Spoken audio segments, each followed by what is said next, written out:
Dangerous Assignment. Transcribed, starring Brian Donlevy as Steve Mitchell.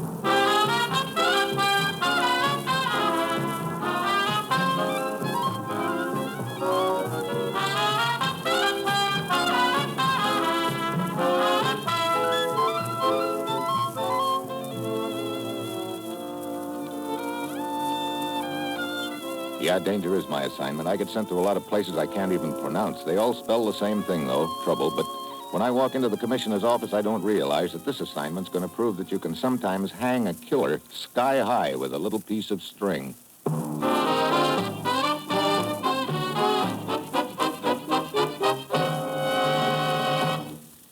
Morning, Commissioner. You sent for me? Steve, you ever hear of the Italian movie actress named Yolanda? Sure. She's made so many rice field pictures, I understand she's got waterlogged kneecaps. How'd you like to meet her? Oh, just hand me a pair of hip boots and I'm on my way. You'll find her on the French Riviera. Her yacht is anchored at Nice. We're particularly interested in the guests she has aboard. How so, Commissioner? Steve, one of the most vicious pre-war rackets is in operation again. A racket that cost American citizens thousands and thousands of dollars in payoff money for the protection of relatives living in Eastern Germany, Hungary, and Romania. Yeah, built up quite a fund for Adolf's rise to power, didn't it? This time we're certain it's being run as a private enterprise. It started up some 6 months ago under the direction of the same man who handled it for the Nazis. That would be Herzog, colonel of Gestapo. Right, only someone else seems to have taken over the racket, and the colonel's little black book. Herzog died suddenly in Lisbon 2 months ago. So how does all this tie in with the Italian movie queen? An American named Ernest Hall, vacationing in Nice, had the bite put on him for $25,000 last week. Did he pay up?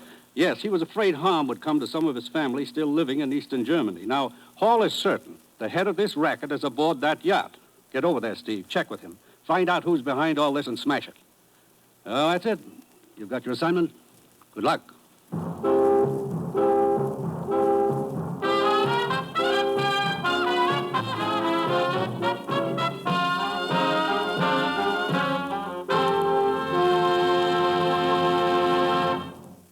The National Broadcasting Company is presenting Dangerous Assignment, starring Brian Donlevy in the role of Steve Mitchell, colorful two-fisted government agent.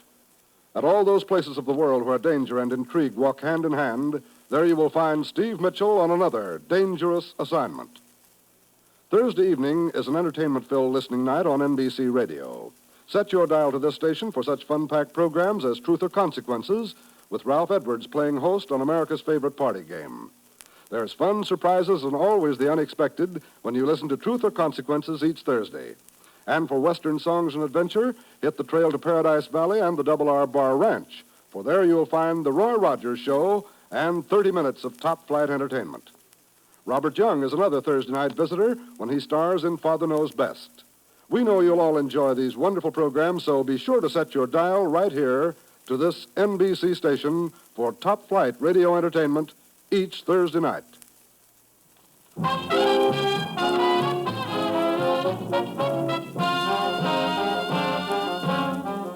Sure, I've got my assignment. Get over to the French Riviera, check with an American who's had to pay off protection money for members of his family living in Germany. Find out who's running the racket and break it up. It's late Thursday afternoon when my plane lands. The American, Ernest Hall, is waiting for me in his hotel room. I was afraid for my relatives, Mr. Mitchell. That's why I didn't call the authorities until now. I wanted nothing to go wrong. I decided it would be best to investigate quietly after the payment had been made. All right, Hall, let's start from the beginning. When did you get the pitch? Sunday evening. A letter had been slipped under my door. The note contained a demand for payment of $25,000. A threat against the lives of an Aunt Anelia Halderstadt and 2 cousins, Jan and Joseph. Halderstadt? Would that by any chance... Yes, my father's name. I changed it to Hall when I arrived in America many years ago. I see. How long have you been vacationing here in Nice? A month. Run into any old acquaintances? Someone who knows your real name is Halderstadt? Yes, as a matter of fact, a week ago aboard the yacht. Eric Vogel is an old friend. We came from the same village, and naturally we talked to people we'd known, our families and so on. And when you got that note Sunday evening? Oh, no. I couldn't bring myself to suspect that Eric was behind all this. There were others at the party aboard the yacht. Any one of them could have overheard your conversation, learned that your real name was Halderstadt. Okay, who were the others? Well, the actress Yolanda, of course, was there. It's her yacht. Then also a French newspaper man named Albert Beauvais, an Englishman named Chipping, and Lal Hubli, a Hindu. That all? But 2 others. Felix DeLuca, he is Yolanda's director, and George, something or other, I didn't get his last name. Okay, now, about the payoff. Well, last night a box containing the money was placed under a bridge on the road to Antibes. You see anyone? No, I didn't go. Albert Beauvais did. The newspaper man? Yes. You see, he was with me Sunday evening when the letter came. So, naturally, we talked about it. The note instructed me to remain in my hotel room here and send someone with the money. Beauvais volunteered. I see. Look, I'd like to meet these people. Beauvais, Chipping, George, what's his name? I can arrange it. I am expected aboard the yacht in an hour. Cocktails. They'll all be there. Fine. Now, I should warn you, Mr. Mitchell. These friends of Yolanda, they're of artistic temperament. Their actions are somewhat droll, strange. You might call them eccentric. Or just plain screwball, huh? All right, let's go.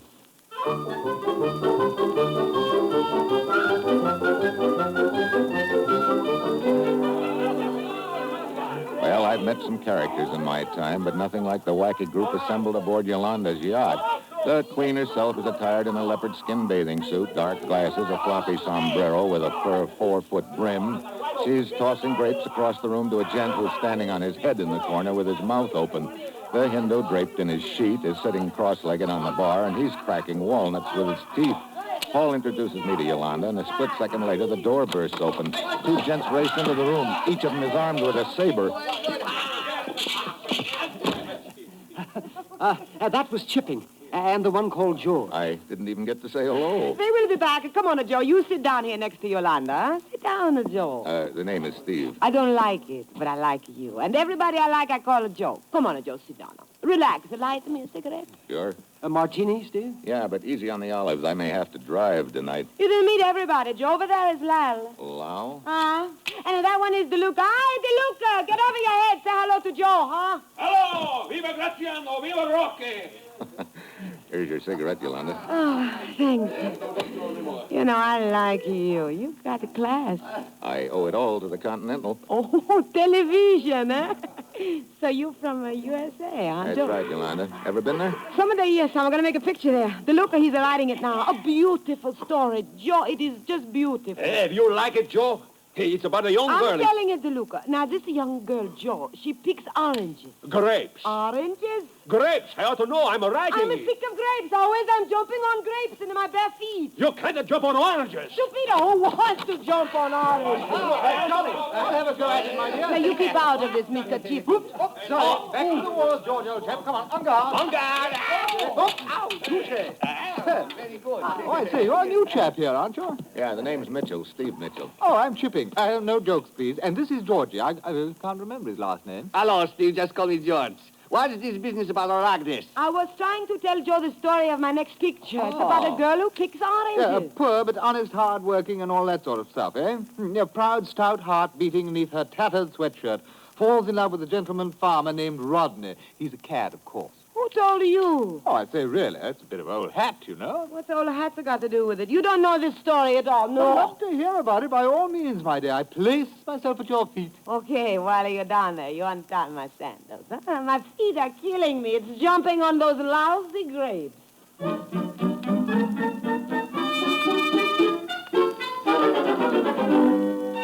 Well, Yolanda launches into a dramatic account of the plot, a tender, heartwarming story of love, greed, and hate among the smudge pots.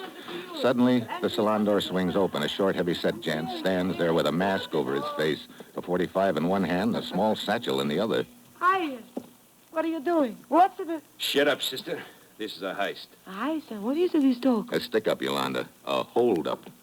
There's the bag, gents. Let's have your wallets, watches, rings, anything that'll bring a buck. Dump 'em in there. Now, just a minute, sport. Let's get with it. Ain't got all night. You first, Mac. Sure.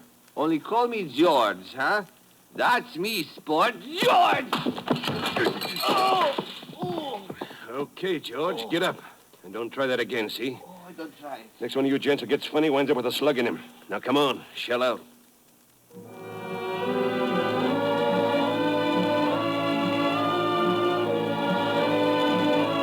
The little gent picks up the bag, backs out of the room, and then he's gone. I take 3 quick steps to the door, stick my head outside. The slug chips a hunk of mahogany just over my head. Then I hear footsteps going down the gangplank. I take off on the double.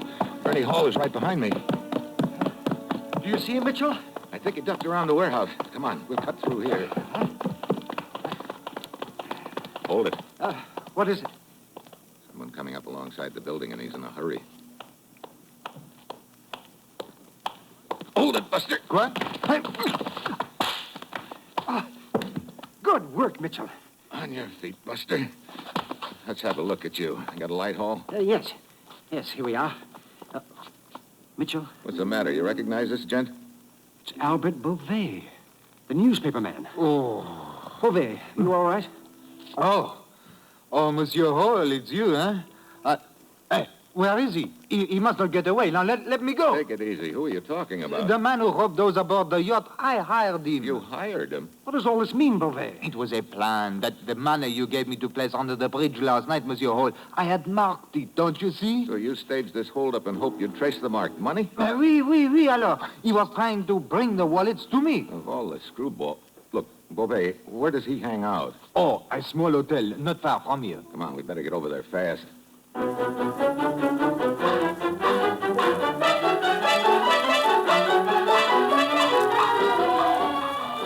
We hustle over to a broken-down hotel on the waterfront. Beauvais and Hall hurry into the lobby, and while Beauvais conducts an arm-waving conversation with the man behind the desk, I duck down the alley and back of the hotel. I don't have long to wait.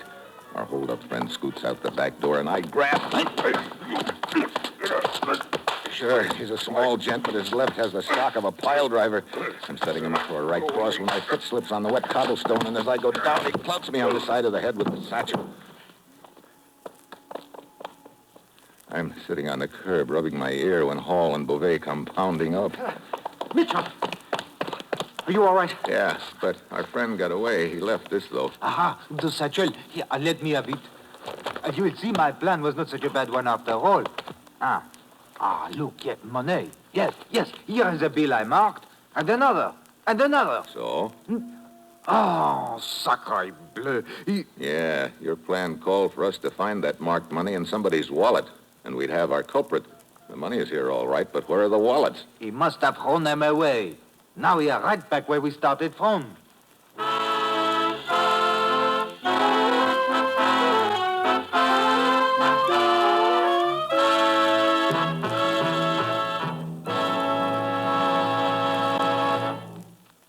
Steve Mitchell will continue his dangerous assignment in just a moment. Have you started your Christmas wishing yet? Well, this is the season for it, the season when we wish we could do the most for our families, our friends, and our loved ones. All of us express that wish when we say those joyous words, a Merry Christmas and a Happy New Year to you. But as the old song says, wishing won't make it so. How much better it would be if you could really do something to make that wish come true. Well, the point is you can do something. You can buy Christmas seals. Yes, Christmas seal money helps pay for chest X-ray campaigns, which search out those who have TB and don't know it, so they can be treated to save their lives and to protect yours. The Christmas seals you buy today may help to find, through chest X-rays, some of the 150,000 persons in our country who have TB without knowing it. Finding their TB early, when it's easiest to cure, may mean many happy New Years to come for them. Wishing won't help, but buying Christmas seals will. Buy Christmas seals and you turn wishes into good health.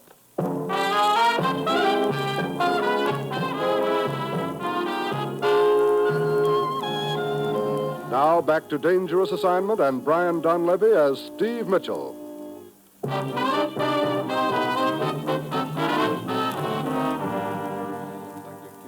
Plan backfired, Beauvais. Your hired stick-up man dumped all the money out of the wallets. Now, we don't know whose wallet the marked money came out of. Let's see, about $500 of the money in the satchel is marked. Well, the rest of it must be hidden aboard the yacht somewhere. Could be. Okay, suppose you start on Operation Ashcan, Beauvais. Hall and I'll see what we can pick up back at the yacht. Operation Ashcan. What is this? Check all the ash cans between the dock and the hotel where your stick-up boy was hiding out. See if you can find those wallets. Could be some of that marked money stuck to one of them.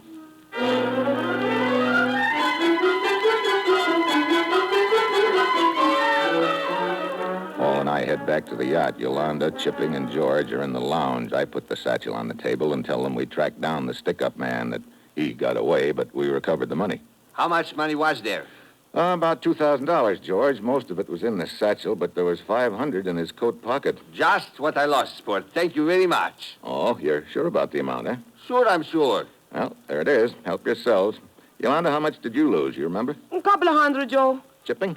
Well, it's a bit hard to say. I've stumbled across some rare finds in Nice, and I'm not sure how much they've cost me. Rare finds? He's a book collector, Joe Dunn. Oh, then you don't know how much you had in your wallet. Well, not more than 300, I should say. You see, I don't carry a great deal of cash on these trips. Letters of credit and that sort of thing, no?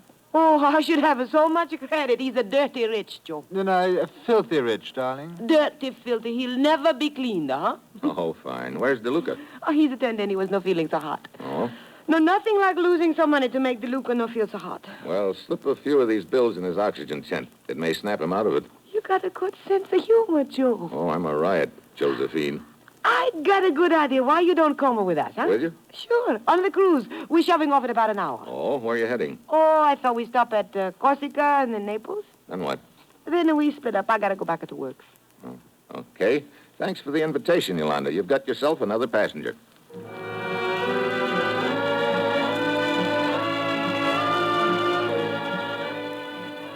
We shove off, and along about dark, everybody gathers in the lounge for cocktails. Everybody but me. I figure this is my chance to start searching the staterooms, and George What's-His-Name is currently at the top of my suspect list because of the way he tried to stop the holdup, and later, a prompt claim he put in for the $500. So I give his cabin a frisk, but I can't find anything. I step out in the passageway and turn to close the door behind me. Suddenly, something hard connects back of my ear. It knocks me to my knees. I can hear somebody taking off down the passageway. I stagger to my feet and brush the cobwebs out of my brain, then pound along the passageway around the corner. Oh. Oh, well, Mitchell, I came below to warn you. Warn me. Yes, I saw DeLuca leave the lounge a few minutes ago. I thought he might have come down here. I see. What happened? I got hit on the head. Must have been DeLuca. Maybe. He took off in a hurry. Did you find anything in George's stateroom? No. I'll try Beauvais next. Wait a minute. Sounds like they're all coming below to change for dinner. Great. Okay, looks like I'll have to wait for another chance.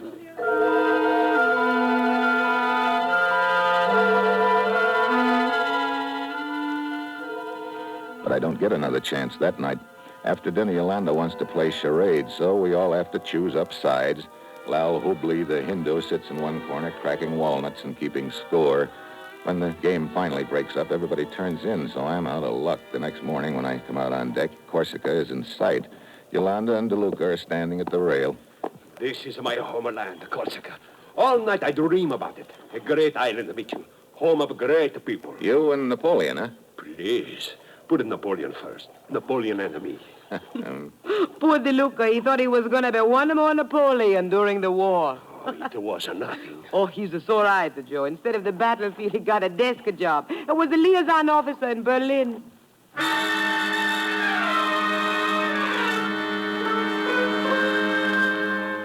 The word Berlin hits me like a hammer. That little black book which started this whole deal used to be in the custody of a Nazi named Herzog in Berlin. DeLuca could have hooked up with him there. At this point, he seems to be edging George out of the top spot on my list. An hour later, we dock, and the happy little group streams off the yacht for a gay day ashore. But the trouble is, they insist that I stream along with them. In the middle of the afternoon, we split up. I get back to the yacht first with Yolanda and George. I'm just starting up along the deck when I spot Chipping coming up the gangplank with a couple of books under his arm and waving his cane frantically at me. Mitchell, I say, Mitchell, a find, a positive find. Oh, what? I was browsing in a bookshop, and I just happened to stumble across these. Can you imagine? What are they? Ancient textbooks of the gladiator school. That's where fencing really started, you know? Look here, old man. Do you see these illustrations? See? There. It's been the prevalent theory that the glide or sliding thrust is a comparatively recent maneuver, but you see, it's the same thing. Look, I'll show you with my cane. You go like this, you see? Hey! I'm so sorry. Look, take that cane and... I'm terribly sorry, old boy. I thrust when I should have glided. Well, as long as I know that makes everything all right. Now, try your thrust on somebody else, will you? Yes, I will. I must find George. Yeah, you do that. Oh, brother. Oh, DeLuca. I didn't see you standing there. I come to look for you. Yolanda says, tell everybody cocktails. Okay, tell her I'll be along in a couple of minutes. I stay up on deck until I see all of them come up to the lounge. Then I head below.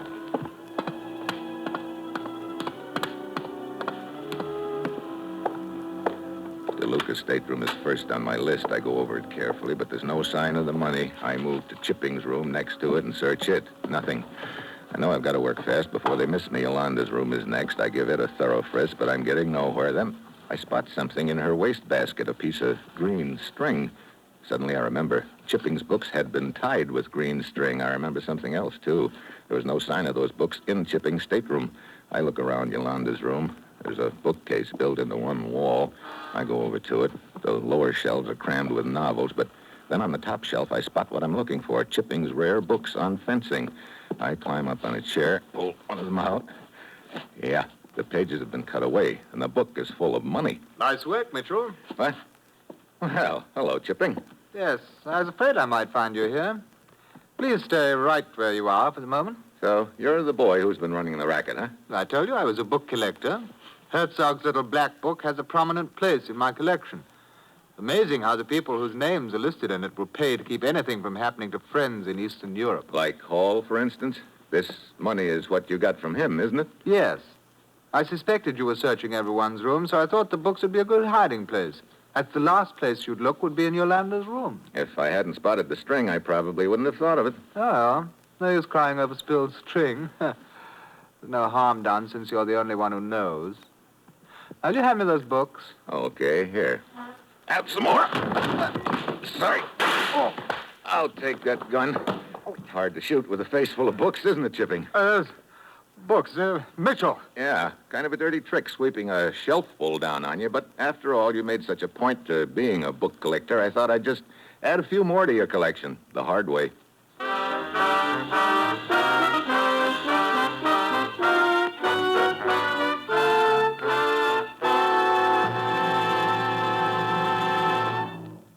Our star, Brian Donlevy, will return in just a moment. Fresh new comedy material to keep you laughing all evening long is what you'll hear every Tuesday night on this NBC station. Yes, Tuesday brings such stellar programs as Fibber McGee and Molly, The Red Skelton Show, The Dean Martin and Jerry Lewis Show, and Two for the Money. You'll enjoy them all on NBC. Fibber and Molly have been entertaining you from 79 Wistful Vista for more than 15 years, and they still bring you chuckling good comedy each Tuesday night. That clown of clowns, Red Skelton, brings you a three-ring circus of laughs with Junior, the mean little kid, Cauliflower McPug, and Willie Lump Lump. Dean Martin and Jerry Lewis are the madcap comedians in our Tuesday night lineup, and you never know what to expect next when they team to bring you a half hour of top comedy listening. Then, of course, Herb Schreiner is the power behind Two for the Money, and his power is to make you feel at home with his down-to-earth humor. So keep your date with our terrific Tuesday night lineup, and set your dial to NBC next Tuesday and every Tuesday for tops in comedy entertainment.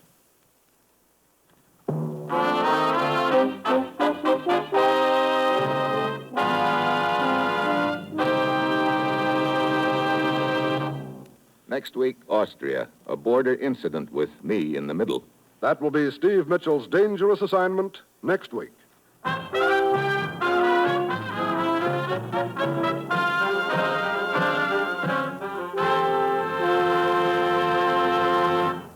Included in tonight's cast were Howard McNair, Betty Lou Gerson, Nestor Parva, Ben Wright, and Paul Dubov. This is John Storm speaking.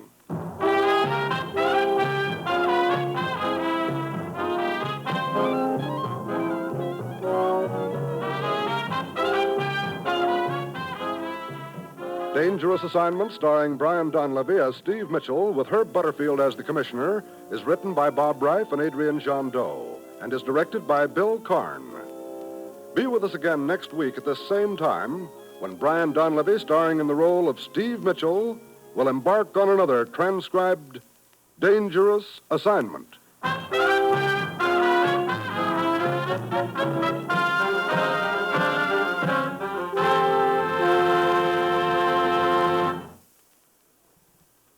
Tomorrow, hear both Judy Canova and Truth or Consequences on NBC.